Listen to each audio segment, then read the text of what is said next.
Yo, Thought Warriors. Higher Learning is on. It is I, Van Lathan Jr. And it's me, Rachel Lynn Lindsay. No pleasantries. None.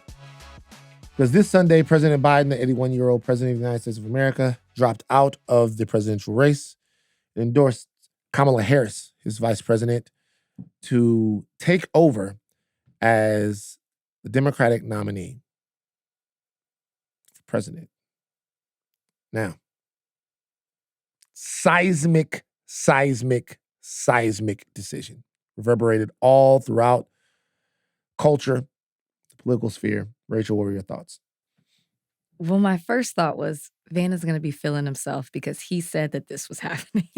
Everybody knew, though. Can I be honest? Yeah. I really didn't think so. Interesting.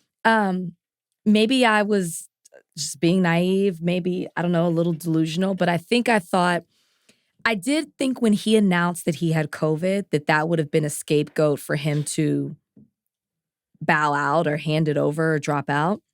But I really believed, because I believed him. He said he didn't want to drop out. He wasn't going to. God himself would have to tell him not to, or if there had to been, his doctor would have had to tell him that there is some type of disease he has or something like that for him to drop out. So I really believed that he was in it to win it. He felt he was confident enough. The people around him were telling that, and I just wasn't caught up in the noise of even some of the top Democrats coming out. I didn't believe it. So when Sunday hit and I got the text message, I actually thought it was from a fake Joe Biden account. Fake Joe Biden. And then I opened it up, I saw it, and then was glued in for the rest of Sunday. I really wasn't expecting it, but it sounds like it was a matter of time for you. So if that's the case, were you expecting it this soon? They had said the weekend. The people that I had talked to, they had said the weekend. What do you mean? Inside. No, just they had told me the weekend. That's what they said. I knew it was going to be. That's all they're saying. They had said the weekend, but what do they know? The only person who really knew was President Biden, his family, and the people in his immediate circle. So the people that were telling me are people that you expect to know this information. Mm-hmm. But what do they know? You never know. So I wasn't sure, but all I could say is I was being told, and a lot of other people that I know were being told that this was going to happen. I think it was being seeded to some of us so that we would get a conversation started about him leaving the race. Well, it worked. It's all we've been talking about, especially this last week. So, as quickly as he pointed out that, or not pointed out, but as quickly as he dropped out of the race, he endorsed Kamala Harris. He said, while it's been my intention to seek re-election, I believe it is in the best interest of my party and the country for me to stand down and focus entirely on fulfilling my duties as president for the remainder of my term. Now, before we move on to some of the fallout from this, I'm going to ask you a question that I asked Bakari. Bakari was here last week. We talked to him, and I said, if in fact Joe Biden does decide not to continue on with his campaign, does that mean to you that he should then resign? Do you think he should resign? So if he resigns, that means that she will pick up the presidency until, either she's elected. Yes, she's so typically, elected. if the vice president were to resign, if the president were to resign, I don't know why it sounded weird to me. The vice president would become the president of the United States. Why it sounded weird of to America. me? Yeah, it just sounded if weird. If he resigned, she would become the president. I got it. It just sounded weird. No, I don't think he should resign. Okay, he's got a few months left. He's not saying that he can't carry it out. He's saying that he's not going to continue, and he's stepping down in what he believes is the best interest for the country, which I will say, it's interesting how quickly the narrative changes from, days before when he was still staying in the race and how critical people were. And then they said if he does decide to drop out, then that solidifies his legacy and all these things. And now, everyone's talking about him in such an endearing way and how selfless he is and how much he loves this country. When we really don't even exactly know the reason he hasn't said anything. Hasn't said what? Other than his letter.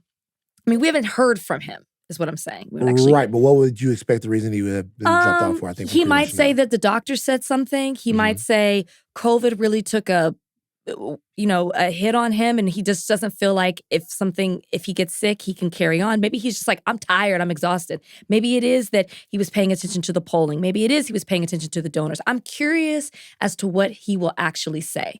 We're still speculating, and I'm sure our speculations are correct. I'm sure it's a It doesn't combination really of matter what he everything. says, right? But I'm still curious. Yeah. It's a combination of it all. But what I will say is, as people are talking about him in such an endearing way, to me, I thought not just he's stepping aside for his love of the country, it's almost as if it's the passing of the torch from the older generation to more of a younger generation of Yeah. this is what we should be doing. Whether it's I'm too old and a combination of things, or it's just I'm just too old to keep it going, it shows something that we've complained about. People won't get out of these powerful positions.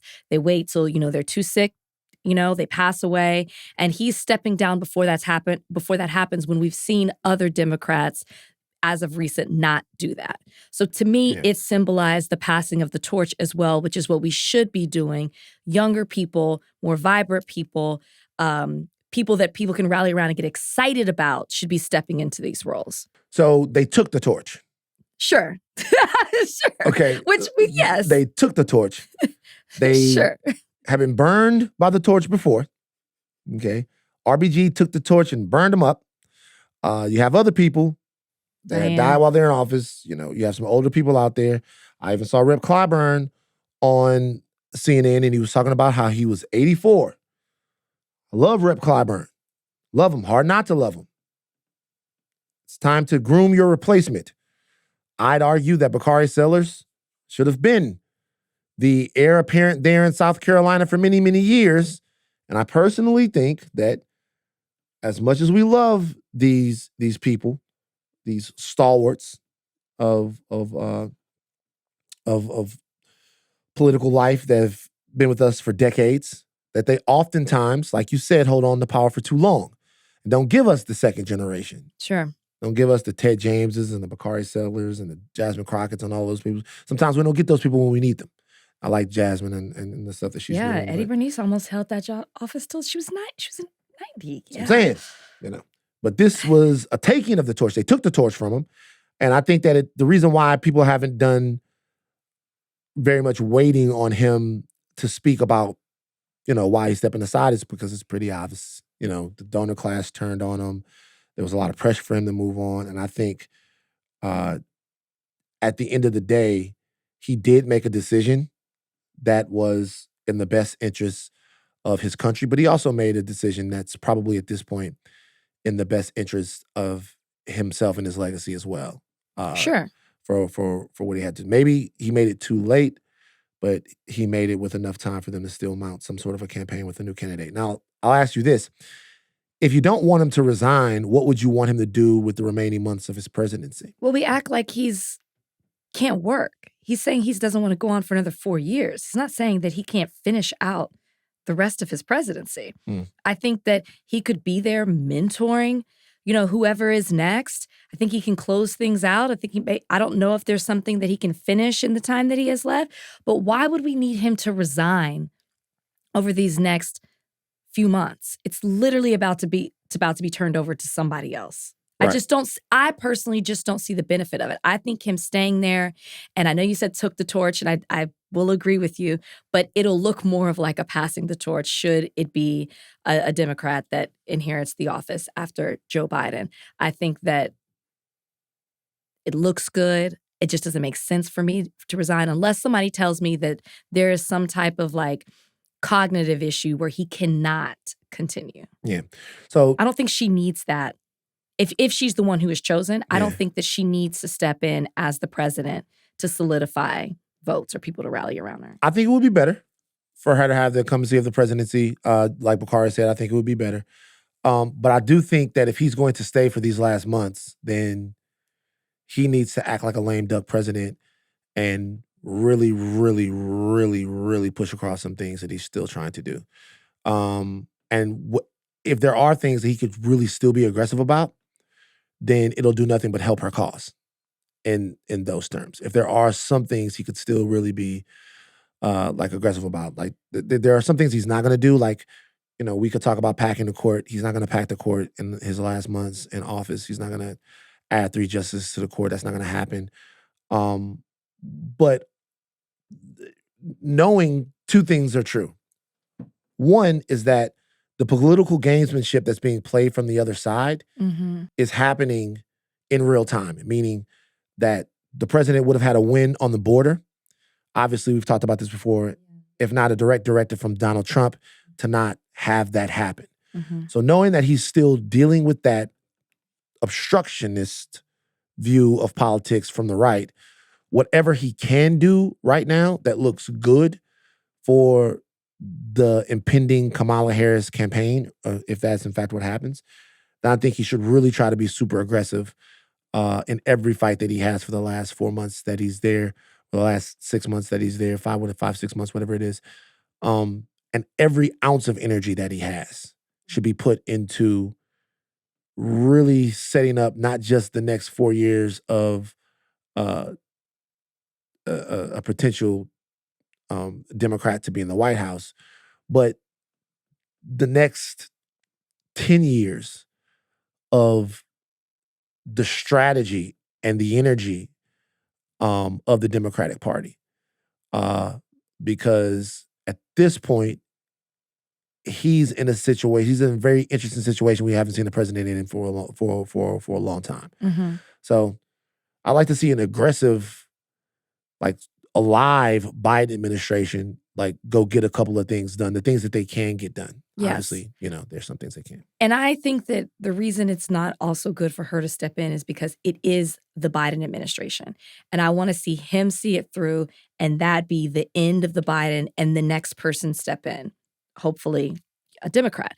One of the criticisms about Kamala Harris is that people didn't know where she stood, especially when she was running back in 2020. It was like, well, she seems to flip-flop. Like, what is she big on? What does she stand for?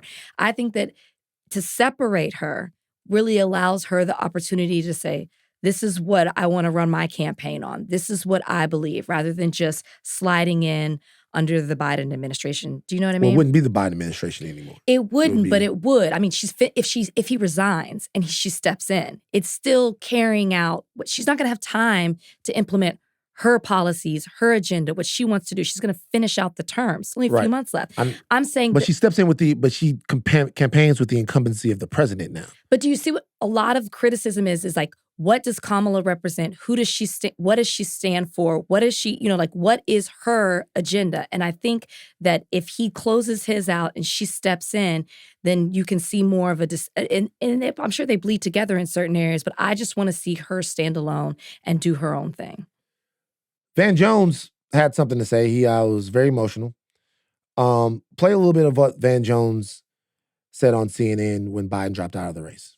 And it's kind of like when your grandpa, you got to take the keys, and everybody, you got to take his keys, you got to take his keys, you got to, and he's fighting, and everybody's so frustrated, and then you finally get the keys back, and then you just cry, because this is somebody that you love, this is somebody that you care about, this is somebody who was there for you, this is somebody you wouldn't be here without him, and you had to take something from him.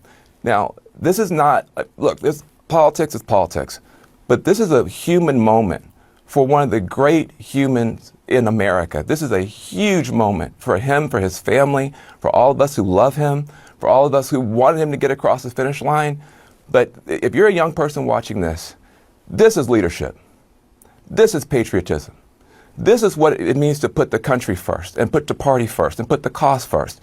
When your arm gets tired, you let somebody else finish pitching the game. That's what Joe Biden has done, and he's done that for all of us. And so I just want to say, I don't know who's going to be the VP, the non-VP. I don't know anything about politics. I just know that I love this man. I care about this man. It was painful every day to sit up here and talk about him like he's just some problem for the party. Wait till we get to the convention. You're going to see people crying, standing, screaming, cheering. He may not get a chance to talk for 10 minutes. We finally get a chance to put our arm around this guy. He did the right thing for this country. He did the right thing for this party. All of us are going to be in this situation someday. And I hope that we take a moment to honor this man and to love this man. I love Joe Biden. I appreciate what he's done. And a lot of people are heartbroken today. Even if it's the right thing, it's still just horrible. You know what? There were people that were coming for Van on that. I'm not coming for him. I understood it. Now, I'm not down for the crying over Joe Biden on. I just don't. I get it. Van's an emotional guy though.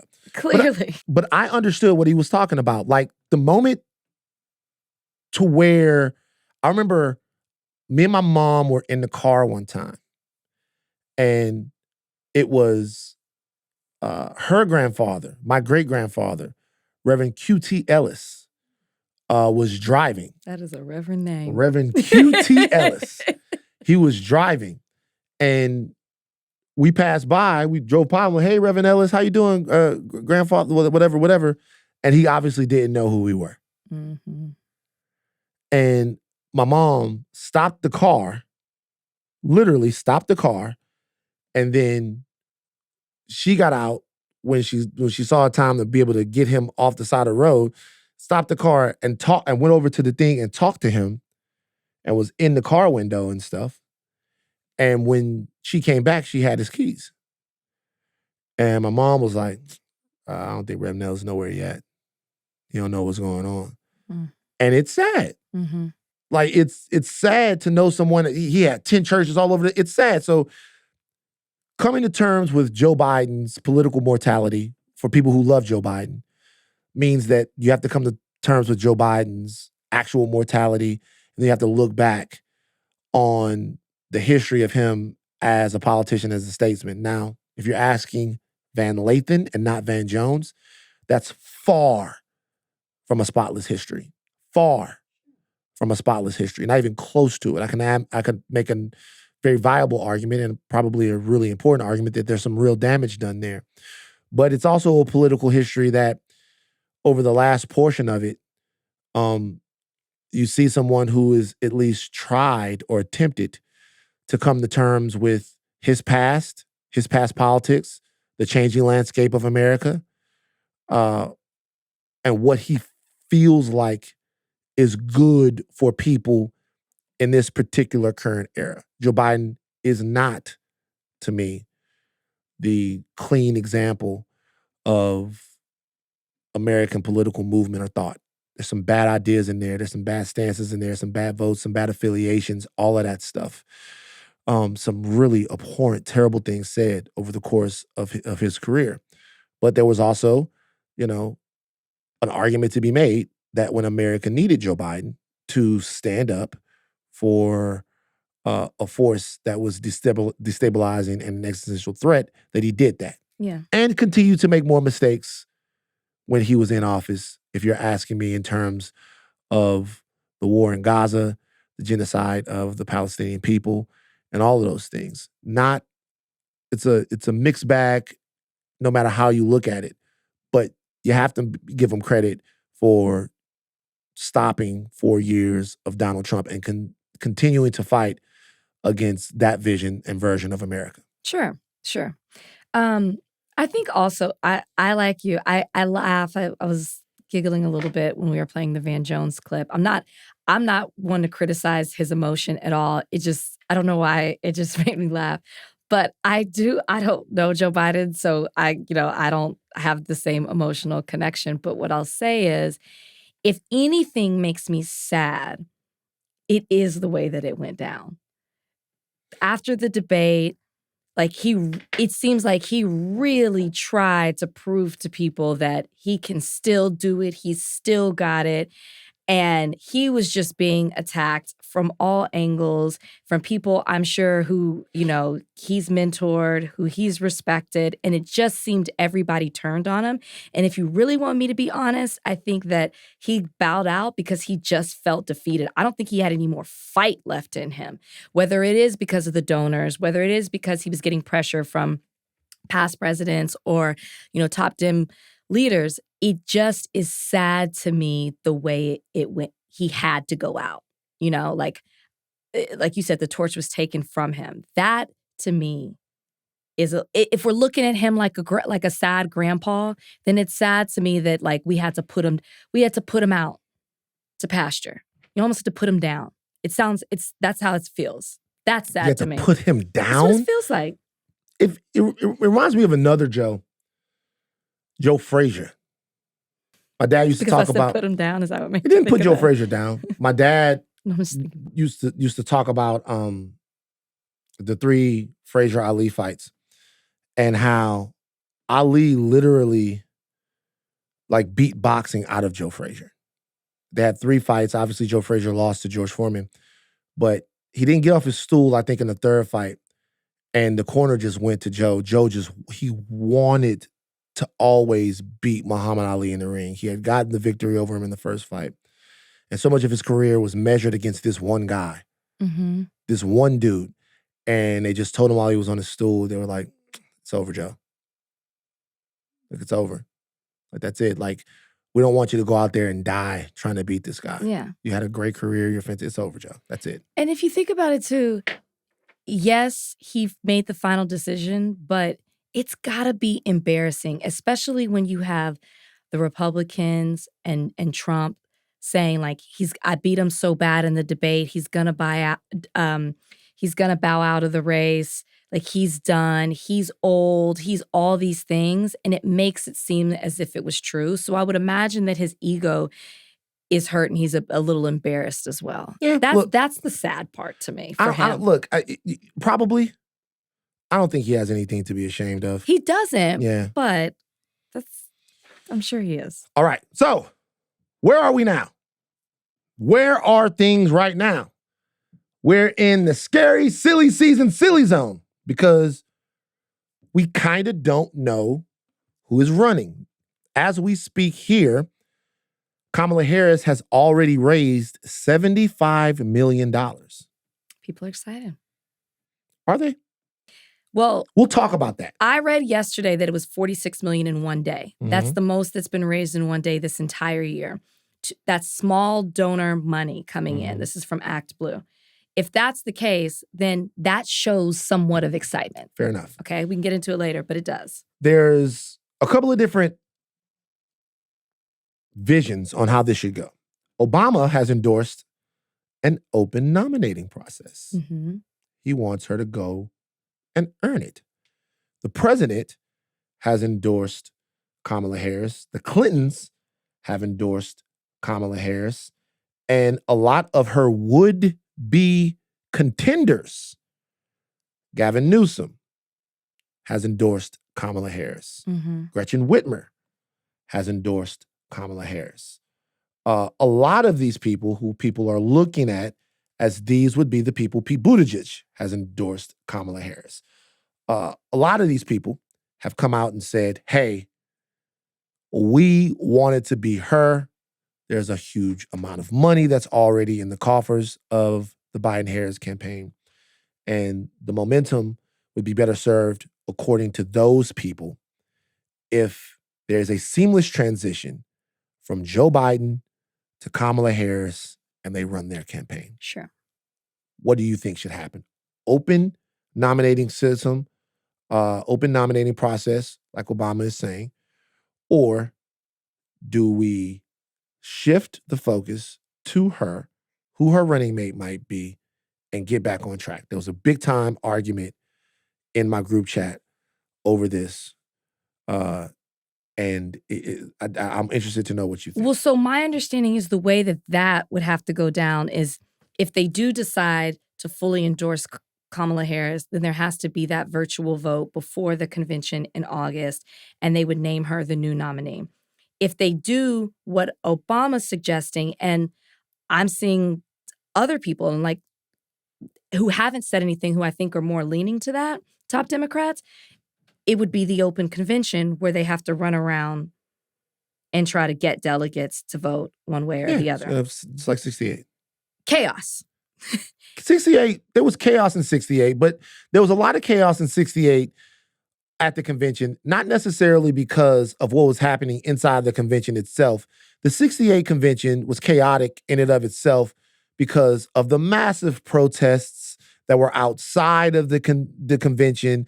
It wasn't the chaos inside of the 68 convention is a little bit overblown if you really understand the history of it. It wasn't that big of a deal. So this is what I will say. This will be a chaotic process, in my opinion, if they decide to do an open convention.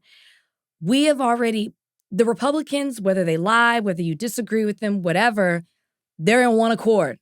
They've got it together. They know what they're doing. It's Trump. It's J.D. Vance. They're pushing it forward. Since Biden's debate, I feel like we've been running around like chickens with their heads cut off. It's like, do we want Biden to stay? Do we want him to go? Some people are throwing their names in the hat. Some aren't. Some people are calling for him to leave.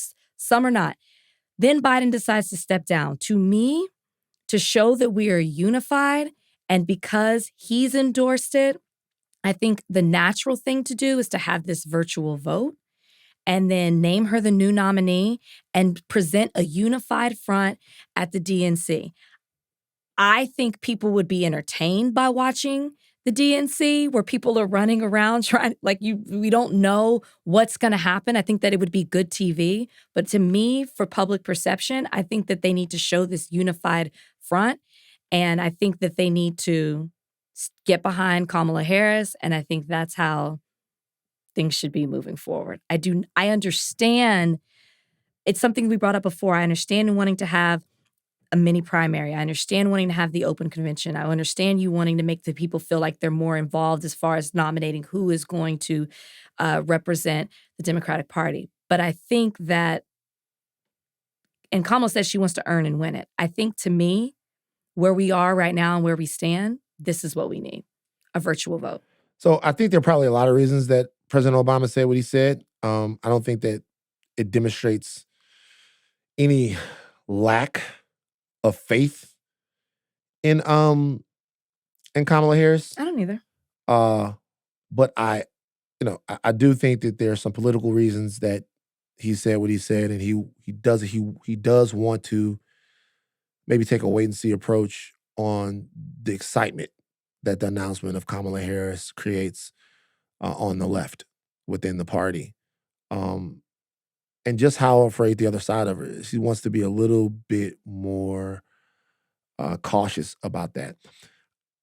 He says, we will be navigating uncharted waters in the days ahead, but I have extraordinary confidence that the leaders of our party will be able to create a process from which an outstanding nominee emerges. I believe that Joe Biden's vision of a generous, prosperous, and united America that provides opportunity for everyone will be on full display at the Democratic Convention in August. When Biden takes the stage at the convention in August, he is going to get a reception like you have never seen before. Sure.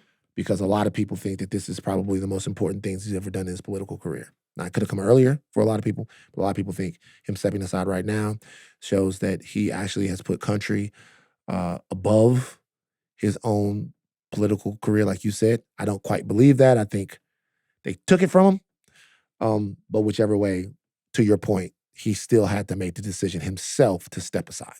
Mm-hmm. So you're right about that. Now, look, you guys, if in fact it's Kamala Harris, let's get into the names that she might choose to be her VP, because this is very important.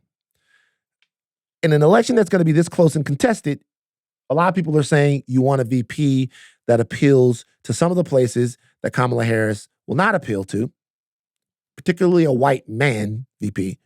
Whitmer is probably out as VP. I doubt that the Democrats would run a two-woman ticket.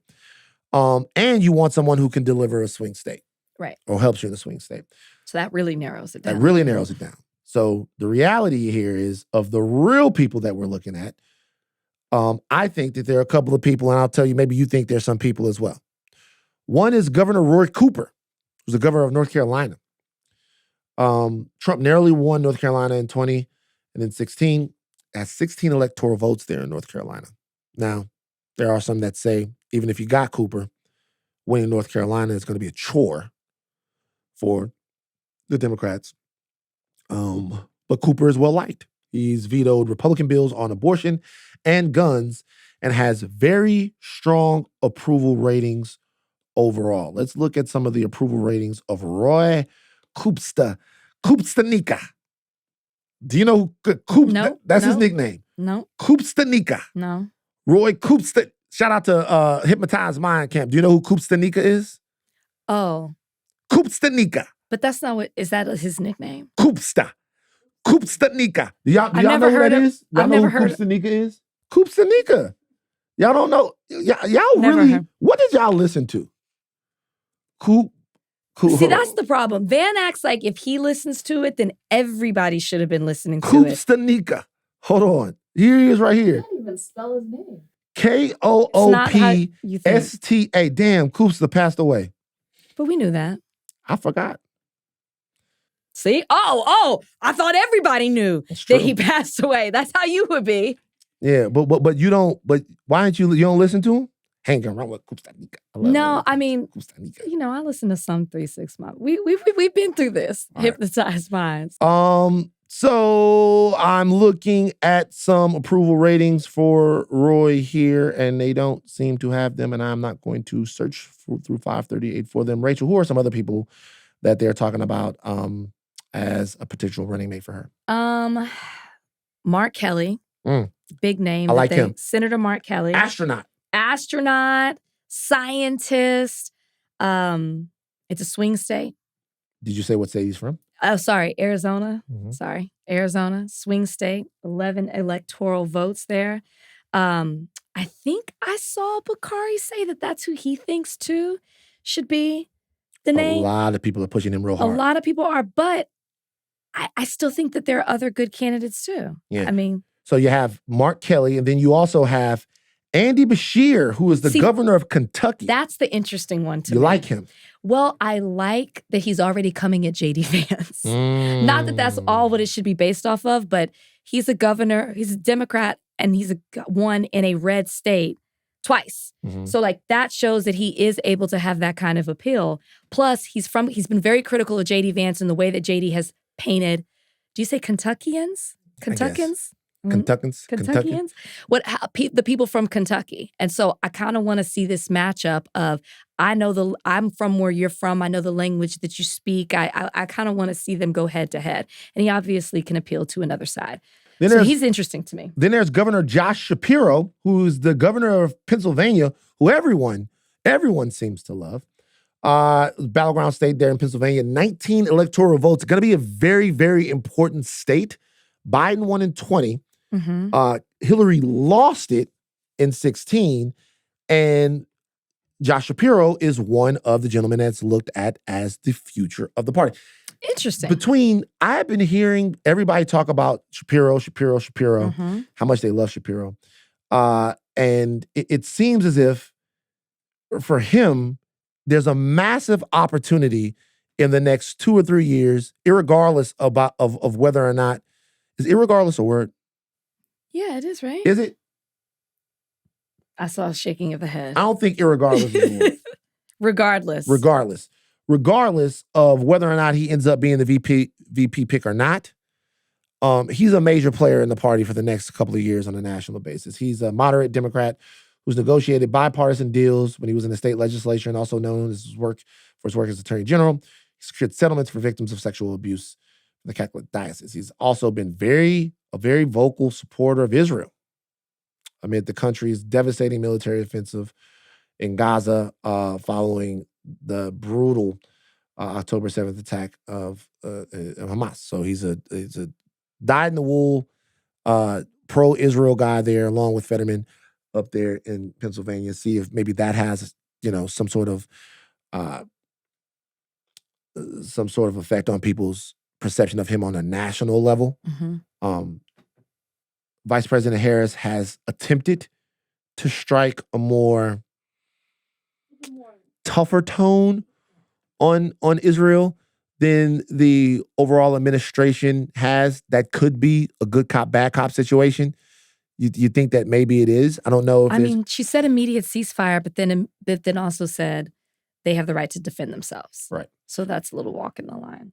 J.B. Pritzker, Illinois, Democratic state that Biden and Clinton both won in 20 and 16. As governor, Pritzker has established a modest national profile, including remarks he's given attacking Trump and calls he's made for federal resources to address immigration. Whitmer is on here. She's a fantastic candidate for the future of the Democratic Party. I doubt that she would be the running mate of Kamala Harris, although Michigan is a very important state. Mm-hmm. 15 electoral votes, and a state that has obviously had the uncommitted movement there. Yeah, that had 100,000 vote uncommitted. So you never know where Biden stands, and by proxy, you never know where Harris stands in Michigan right now. Then, of course, Pete Buttigieg, Gavin Newsom. We talked a little bit about these people. I think your main players here are Mark Kelly, Roy Cooper, and Josh Shapiro. So you're going with the swing states. Going with the swing states, going with white men It's got to be a white man. in swing states. It'll be a white It's guy. got to be a white man. It's going to be a white dude in the swing state. He's going to be super white. You're going to get a white motherfucker. You know what I'm saying? He's going to be, that's going to be a white ass running mate. I like it. You like white men? No, Yeah, I like that a black woman would be running the country, You like- and she has to give orders. Wow. He You has like to that work underneath a black You, woman. you like it when, so what you're saying is you like it when a white man is underneath a black woman. That's what you're trying to say. I used to. Yeah.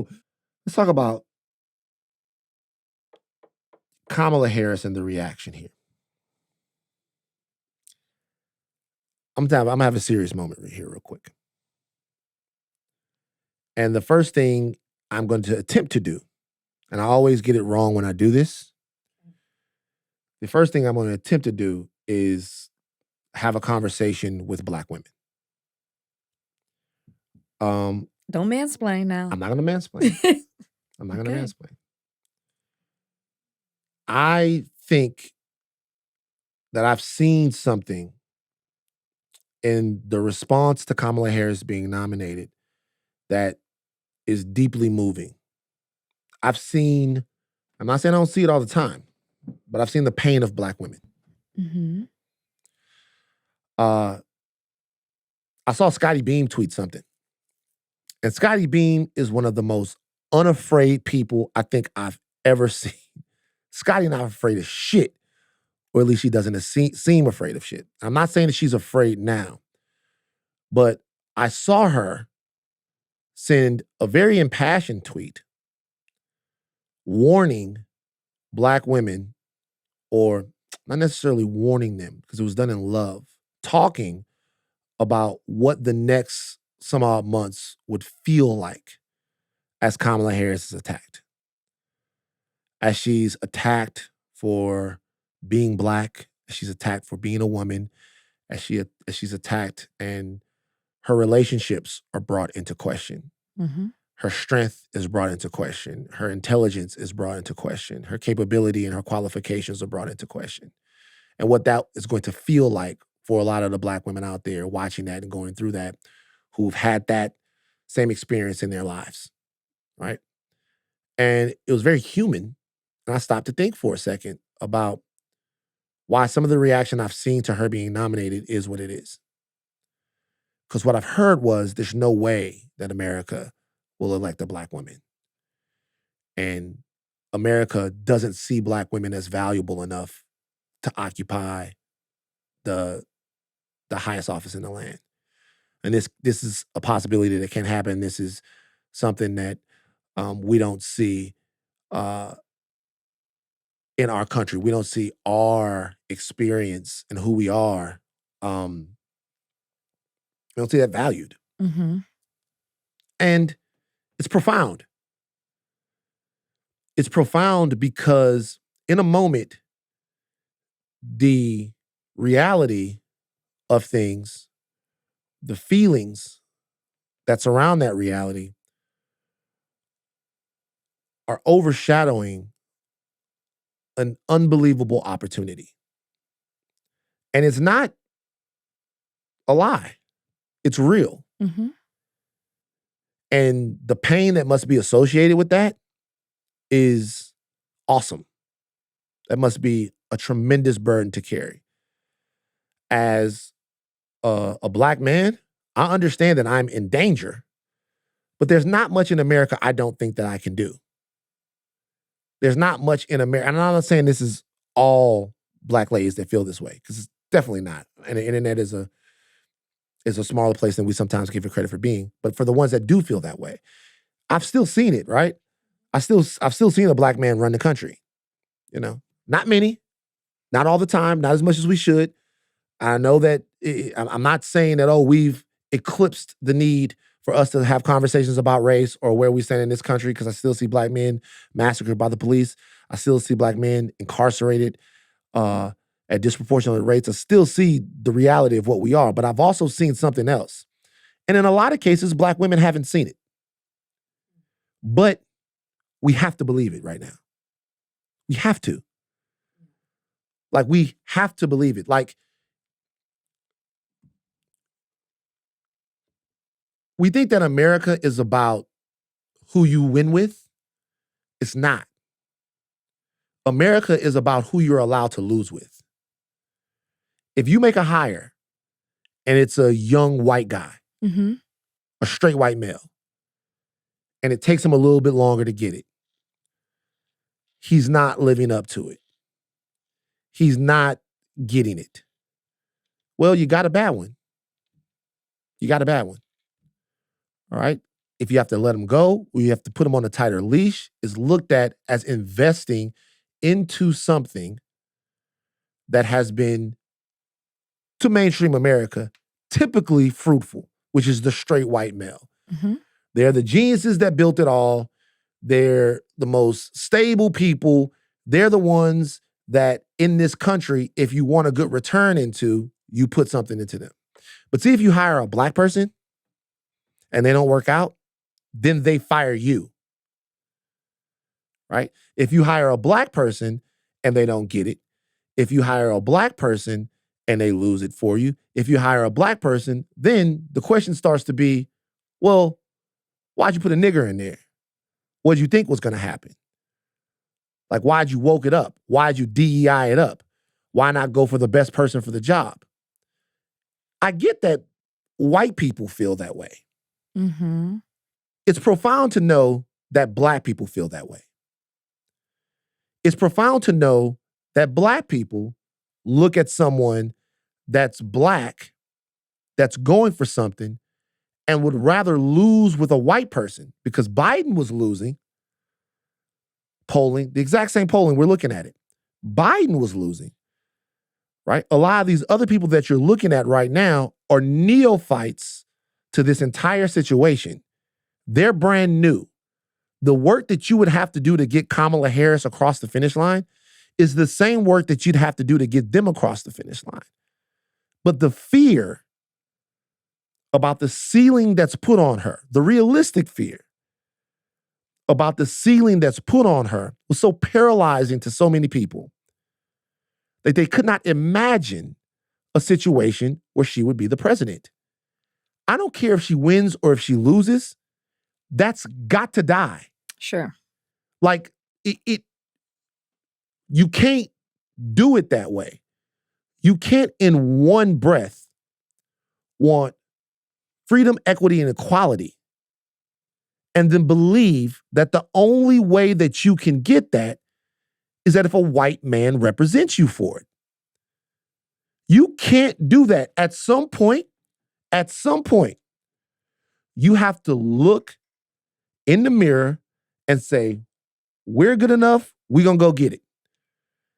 And that doesn't just mean for the win.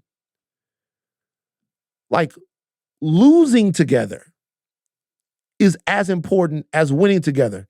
The Avengers. Mm-hmm. Tony and Steve are arguing. Who's Steve? Steve Rogers is Captain America. Okay. And it's a profound little statement that he makes. They're talking about how they're going to fight Ultron, or how they're going to fight this threat that's coming across, that's coming from outer space. Tony believes this threat is lurking. He's talking about Thanos. And Tony says to Steve, Steve says, well, how what are we going to do? And Steve goes, we'll do it together. And Tony goes, we'll lose. And then Captain America goes, we'll do that together too. Mm. The Avengers are his fucking squad. And the Avengers are his fucking squad. These are his people. He believes in them. He believes in them enough to take the chance that they can go get done what they need to do.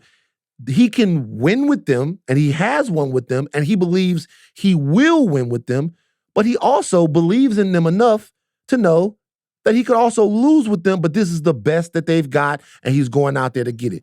So I'm asking people to be bold enough, to be stupid and silly enough to believe that if the work is done and the case is made, that we can get Kamala Harris across the finish line. I'm asking people to, in the moments after that, not jump back and say, this is an impossibility.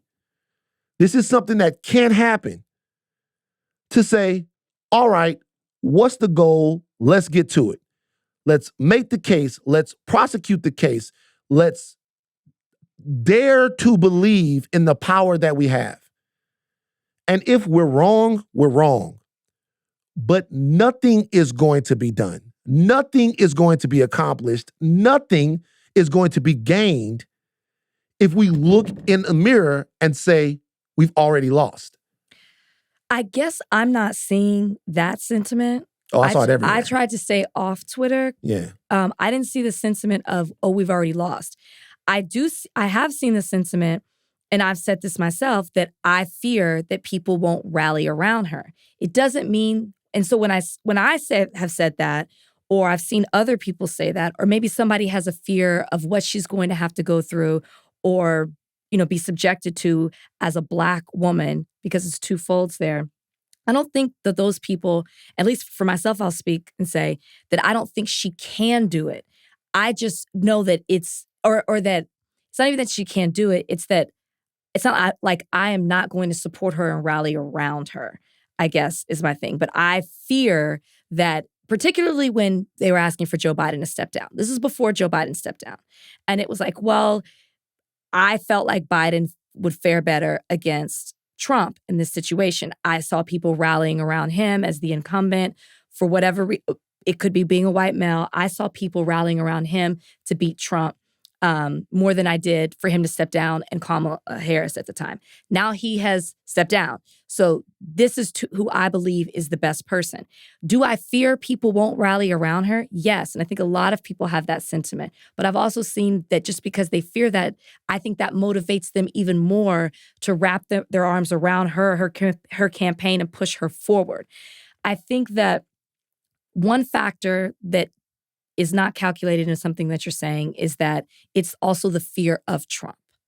And so I think that because typically, historically, we have not seen Black women uplifted, it's hard to imagine that they would uplift somebody who has never been uplifted in that way before to the highest office. I think people are so motivated on beating Trump that sometimes they're fearful, and it blinds them of being able to support a Kamala Harris or believe in her, that she's capable of running the office, because she absolutely is. Does that, okay, so does that say something like that? No. I think the Trump factor is something in it, but I do believe that people, from what I saw, it's a motivation for me to rally around her even more, because I don't think people will be, just simply because of how she looks. There's certain stereotypes that are with women in general, and then there's certain stereotypes with Black women. And you're already seeing, and send in the group chat, what things that Candace Owens is saying, another Black woman. She's going to be subjected to criticism and scrutiny that a white man never would be. That motivates me to fight even harder for her, so people can look past the stereotypes and actually look at why she's in the position that she's in today, what she's accomplished so far, what she's done, what she's learned. People want to throw out her campaign in 2020. It's the first time she was running for president. She was stepping into new territory. Of course, mistakes were made. Now she has 4 years under her belt as the vice president. She was privy and involved in the infrastructure bill and other bills that Biden was trying to push forward. She's been right there in the forefront of foreign policy conversations. She is way more seasoned than people want to give her credit for. This woman is qualified. She ran in 2020. People thought she was qualified then. If you thought it then, she's even more qualified now to run. I'm motivated by that. This is what I would say. I get it. We don't have time to be scared. No. All right? Agreed. I think that just like the movie After Earth says, it's a hidden gem, danger is real. Fear is not. I devoted way too much of my life to fear. Yeah, probably have. I've devoted too much of my life to fear. I'm not talking to people as some sort of person who doesn't understand what it's like to be afraid. I didn't fly on a plane for 10 years. I grew up in a place where people were killed all the time. We hear a pop, we go, what the hell is going on? You know what I mean? So many people lost. Fear of grief, my own mortality, all of these things. It's been a lot of fear. The only way any success has been had has been overcoming the fear, understanding the danger. Understand that there is danger for you lurking as a Black person in America. That danger is ingrained, it's systemic, it's real. It's inherently dangerous to be Black in America. I don't care how many fucking books Coleman Hughes writes, right? It's a dangerous situation by any metric that you use. But it's nothing to be afraid of. There's no fear that needs to be involved in that. An understanding of danger and your place isn't the same thing as fear. Fear is paralyzing. Fear takes energy. Fear takes time. Fear takes emotion. It's not time to be scared right now. True. Honesty, organization, and impact is what's needed right now. If you want to beat Donald Trump, then act like you want to beat him. Having conversations about what she can or cannot do or what the ceiling on her or any other politician is out there. I'll go back to this list real quick. Let's go back to this list. There is not one candidate that doesn't come with risk. I'm not saying it's the same risk that being a Black woman in America is. Obviously, it's not. Shapiro is Jewish. America has never elected a Jewish president. And I do think that there are a lot of people out there that would look at his Jewishness and go, can he win in certain states? Right? Gavin Newsom is a Californian. He's the governor of California.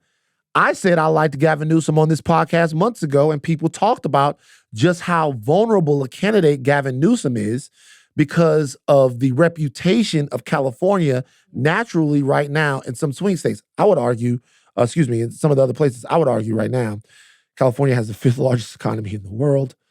Its GDP is growing at 6.1%. That there are a lot of reasons that you would look at California and say that California is a great place to live and that things are fine. But whatever, it's expensive. I get it. Gretchen Whitmer is a woman, not a Black woman. Completely different situation. Sexism very likely caused Hillary Clinton to lose in 2016. I think Hillary was a historically bad candidate when you look back at it. But also, there was some real sexism in there. If I look at some of these people, some of them are unknown quantities to America in terms of who they are. There's no slam dunk here. There's not a slam dunk in this group of people, someone who all of a sudden just beats Donald Trump. But there is someone who has a lot of advantages that these other candidates don't have, who can speak to the record of the prior administration, or the current administration, should I say, better than Joe Biden, who can rally a part of the electorate behind her if they are unafraid enough to support her in a way that other candidates might not be able to. And who the party, at least right now, despite what Joe Manchin and the rest of these people are trying to do, would be willing to step in for. Mm-hmm. After President Obama finishes playing whatever game he's playing. So what I'm saying is, I'm stupid enough, I'm arrogant enough, I'm idiotic enough to think that we need to go and fucking do it. Not that people don't have the right to talk about their feelings and their emotions surrounding this, but that I've been critical of Kamala Harris in the past as well. You have. I've been critical of all of these people. There's not a politician that's out there that I haven't been critical of. Super critical of all of them. All right? At this moment, what we do is what we do. And we go save our fucking country, or we stand in the back, holding hands and crying, and we give it to them. There are only two choices. So back to your original question then. You believe that they should do the virtual vote and put her up as the nominee. It's her fucking chance. It's her time. You don't think there should be an open convention? Yeah. No. They ain't got time. What we need to do right now is get together. Everybody that's having all of the think piece discussions about what a candidate is or what we need to do, we need boots on the ground. We need to go and we need to get it. And we need to learn the lessons that we need to learn along the way. We need to see Black women and understand Black women and let them know in full and robust ways, I'm ready for you to lead. Yeah. Not in a halfway way. Not, oh man, you done really held down the household. You know what I'm saying? You done been strong for a generation and you know what I'm saying? Not in songs. Not in slogans. Not in, man, I really, you know what I'm saying? When I look out, it's my baby. No. I'm ready for you to lead. If there's a Black woman around you right now and you hear her talking about what it means for Kamala Harris to be out there, let her know that you're ready for her to lead. Forget about Kamala Harris. That woman that you share your house with, that woman at your job, that woman here, that woman there, let her know that you're okay with her leading. Pour into her. And then maybe we have some hope. Because of that, Rachel, I think you should introduce the next topic.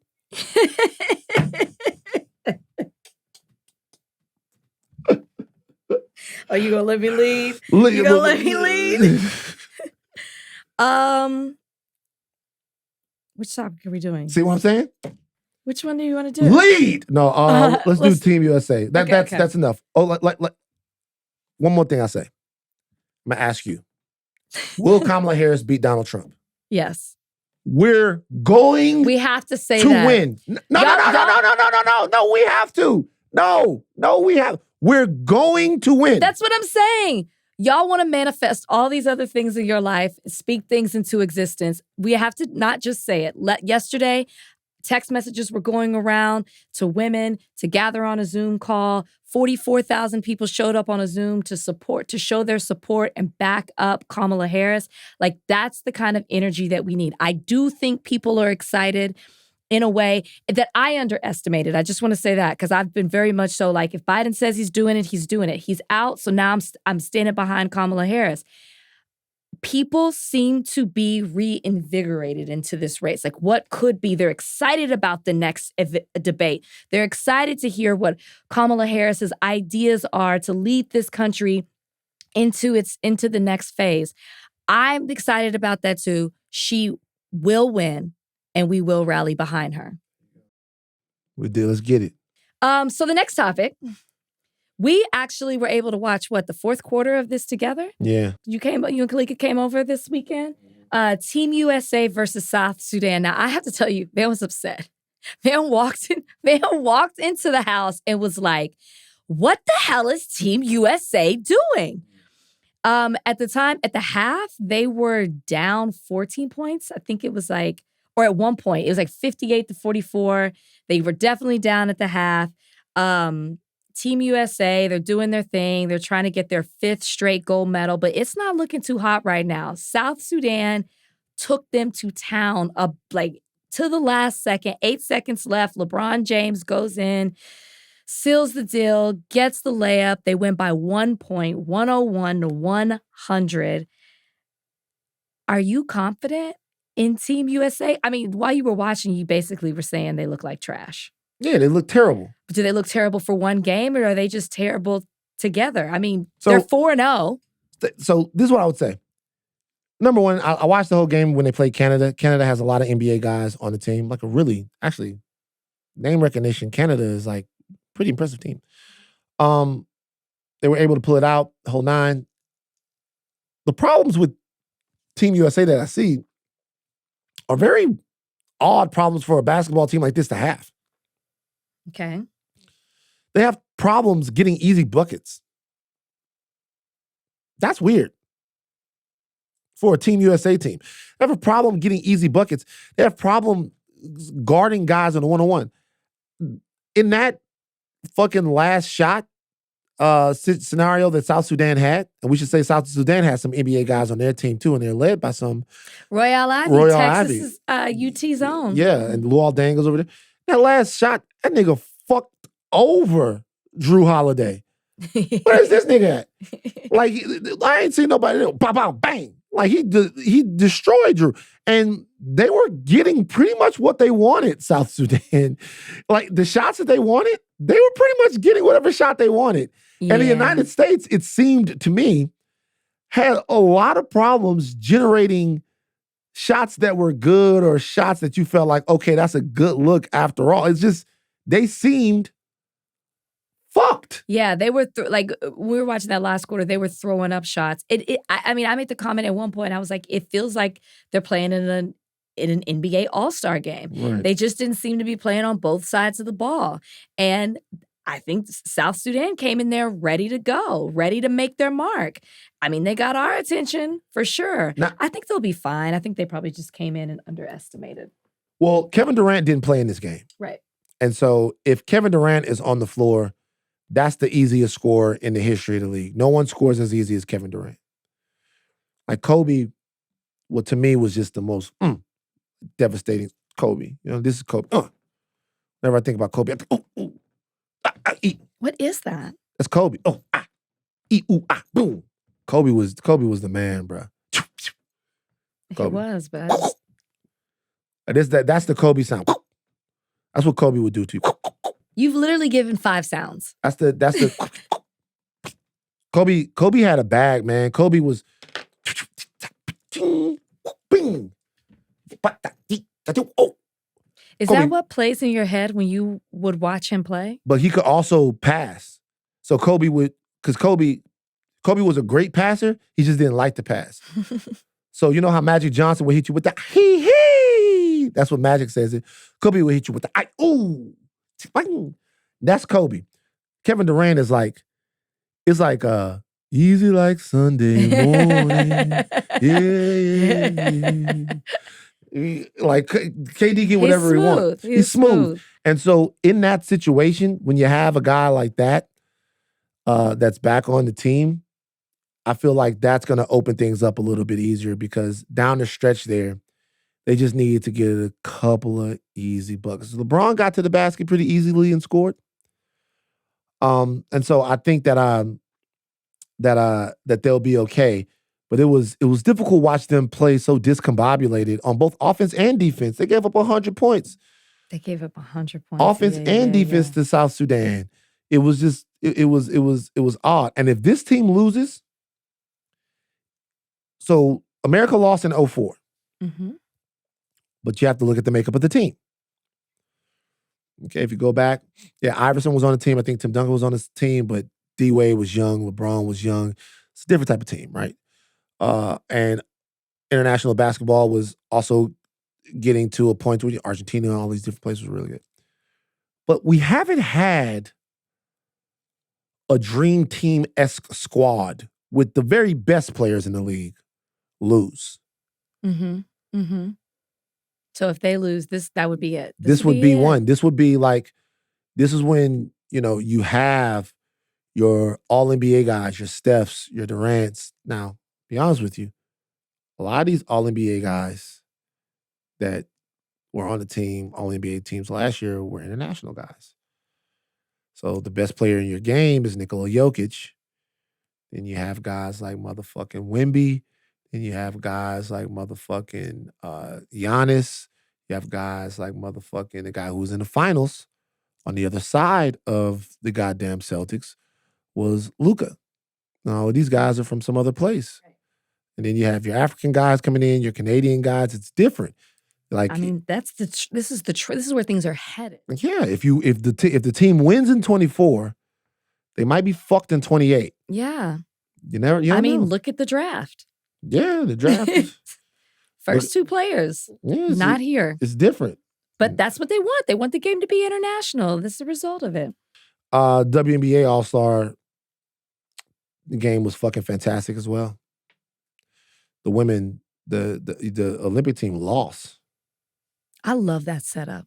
You do? I love that it's Team USA versus Team WNBA. I think that's so exciting as a fan to watch that.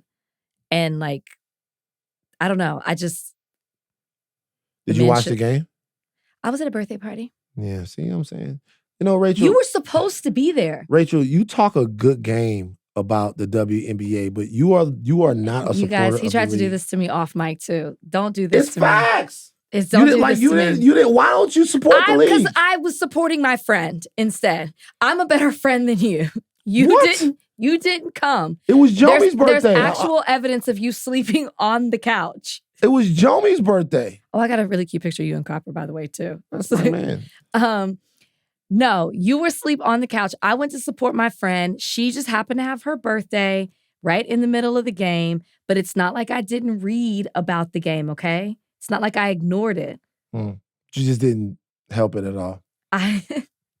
It was a sold-out game. Yeah. Sold-out game, stars there, watching them play. I really do. I mean it. I really love the setup of Team USA versus Team W. I think that is so exciting. I think that's a genius move. You get to watch your favorite WNBA players play Team USA. You get to see, and the fact that they won made it even better. Team WNBA won. They won, and it was easy. They was giving them that goddamn work. Which is interesting because for the women's US Olympic team, they've always won.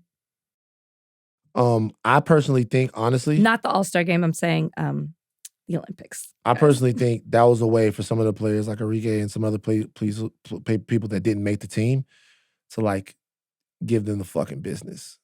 Yeah. And how exciting was it for people to see Caitlin and Angel play together? Mm-hmm. Yeah. I want to ask you about something because you like sports. Mm-hmm. You're a sports. Would you say you're a sports gal? I'm into sports. Yeah, I'm a sports gal. Fine, whatever. Why? Because some people are going to be like, why does that have to be gal? Almost said I'm just like a sports person. I'm into sports. Okay. ESPN did. I hate lists. Don't give me the list. They did their top 100 of the last century of sports. Okay. I want to know what you think about it. You don't like. Why don't you like lists, by the way? Because we debate lists all the time, and I'm pretty sure we did try to do a top 5 of the greatest athletes on this podcast before previously. But we've already said lists are political. They always get things wrong. It's subjective. So, but go ahead, give it to me. So this is the list. Top 5 or top 10? You're gonna do top 10. Okay. Top 10, Mr. Kobe. He's 10? He's 10. Huh. 10. Number 9, Usain Bolt. Number 8, Tiger Woods. Number 7, Simone Biles. Number 6, Roger Federer. Number 5, Tom Brady. Number 4, LeBron James. Number 3, Lionel Messi. Number 2, Serena Williams. Number 1, Michael Phelps. Did I miss Michael Jordan? This is of this century. I mean, not this century, like 2000 on. Okay. Okay? What are you doing? Well, I was looking up something else, but then you said 2000 The on. 21st so century, of the 21st century. Okay. So, Jordan ain't gonna be on that bitch. I just thought it was period. Did you miss Michael Jordan? Well, then when you said Usain Bolt, it made me think about Michael Johnson, and then you said this century. Usain Bolt is fucking over Michael Johnson in every way, shape, or form. and that's with love to Michael Johnson. I'm looking at medals. I'm not looking at. Let's see. This is so hard. I mean, obviously that's a good list. It's hard to argue with that list. There was Serena on it, Simone Biles. Yeah. Those are the only women? Yeah. On the top 10. I mean, there are more women Top throughout 10, the entire top thing, 10. but on the top 10, those are only 2 women. Yeah, I mean, if we're only talking about this century. Oh, yeah, he's got more. Okay. Who's got more? Usain. Then Michael Johnson? Yeah. You can't compare Usain Bolt to Michael Johnson. It's not like I'm that far off when I'm looking at the golds. I'm just saying. By the way, shout out to my Jamaicans, man. Shout out to all of my Jamaicans out there. I want to always like to do diaspora wars. Shout out to my Jamaicans. Y'all was talking big shit all them years y'all had sprint lockdown. But they did, though. They did. But they did. They did. Y'all was talking big shit. Y'all was talking big shit, man. All my Jamaicans. Shout out to Marlon. Shout out to all of my people. Y'all was talking big shit. I don't know now, man. Now it seems like the United States is running again, baby. Niggas. Do you think anybody should be left off this list? I mean, you think somebody should have been in the top 10 that wasn't? Not really. I mean, you got Kobe, you got Usain Bolt, you got Tiger Woods. I feel like Tiger Woods could be higher. I felt like Kobe could have been higher. Yeah, I feel like Tiger Woods could be higher. Honestly, I was gonna say honestly, Ronaldo, Messi like, could be number 13. one. You know what I mean? Messi could be number one, but Michael Phelps could be number one. Once you get to the Michael Phelps, Serena Williams, Lionel Messi, LeBron James era, it really kind of Wow, Aaron Darnold, number 20. Aaron Darnold. Aaron Donald. Donald. I'm Oh, I sorry, thought you from said they Donald. had Sam Darnold number No, 20. I was about to say always shit. I always say Sam Donald and Aaron Darnold. I Aaron always mix it Donald up. might be the best defensive player in the history of the NFL. He could be. I'm not saying he should be on the list. I'm just like, wow, 20. But Yeah. it is the 2000s up. I have to keep reminding myself. I think Diana Taurasi could be higher up. What do they have her listed at? 21. Diana Taurasi. You feel like she's the greatest women's basketball player of all time? I mean, she's what, 42? She's been playing. She's 20 years. She's in her 20th year. I don't know, greatest of all time. It's hard for me to say that because of who I grew up on. And so Right. there's like a sentimental attachment to like a Cheryl Swoops. So, it's hard for me to say. She might be This is breaking right now. RFK Jr. out. Well, no, he was trying to be a part of Trump's cabinet. Oh, Yeah. Yeah, y'all gonna learn to stop falling for these goddamn charlatans. well, didn't you see the video come out where he was like on the phone with Trump and it was recorded on his video? Like, they're cool. Yeah, I mean, And it like wasn't supposed to leak out, but it did.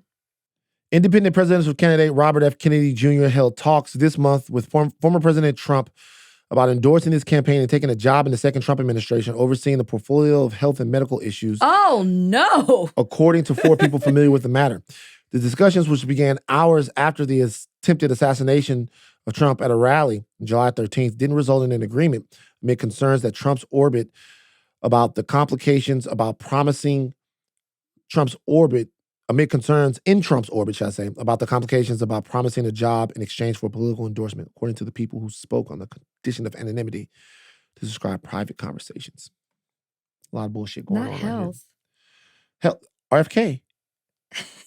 You were supporting him at one point. Stop. You liked him. We all know that's a lie. All right, guys, we got to go. A lot of stuff going on. Lots Yeah. of shit happening, Huge guys. shift. Huge shift. A huge shift. Are you feeling better or worse now that Joe Biden is out of the race? If Joe Biden, okay, I'll tell you why I feel better. It's not that I was rooting for Joe Biden to be out, but if he stepped down, to me, that's because he knows he shouldn't be there. So if there was ever an inkling, thought, whatever, that you should not have been there, then that makes me feel better that you're not. Interesting. So then let's put the person who should be. Interesting. So what you're saying is we don't have good polling yet, but you're not any more confident about the Democrats' chances. No, I'm not saying that. I was confident with Biden. But if Biden thinks that he isn't capable to serve another 4 years, then he should step down. And so I'm now confident in whoever, because I believe it's Kamala Harris, I'm confident that she will be the next nominee and that she will win. Whew. I'm telling you. I'm looking at some of this polling right now. It's within within the margin of error, it can be done. It will be done. There's some things that I mean, again, I'm really looking forward to seeing once she's nominated to see the things that she talks about. I'm really excited about a debate between her and Donald Trump. People always like sometimes talk about when they lean to the negative of her, they talk about the way that she communicates or certain things that she said. But like when she's up there debating, when she's like she's in her bag. Yeah. And I'm excited to see that. Just letting you guys know, Trump is a historically unpopular candidate. Just gotta get on top of the messaging and the ground game. Yeah. Very, very important. Very important. All right. Take Dean Caps off and do not stop learning. I'm Van Lathan Jr. I'm Rachel Lynn Lindsay. Hi, guys.